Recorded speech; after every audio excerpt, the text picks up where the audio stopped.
ang mat doon? Paano ang mat? Paano ang mat? Paano? Paano nagkaroon ng mat doon sa nabagsak na tubig? Oh, hindi ko na, kunwari, ina-explain mo sa kaklase mo, paano? Paano?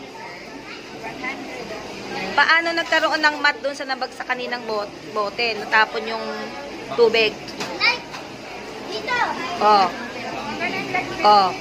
Huwag mo kalimutan ang tingnan mo, ha? Oh. Tapos. Saan ganito? Oh. Oh. Ito.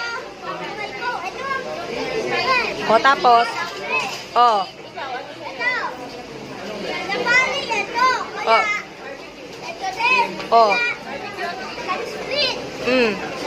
Ito ang nabitaw. Oh. Ito ang kamay ko. Ito ang kamay ni Quinn. Nalaglag kasi. Oh. Nasaan ang mat doon? Science yun. Science yun.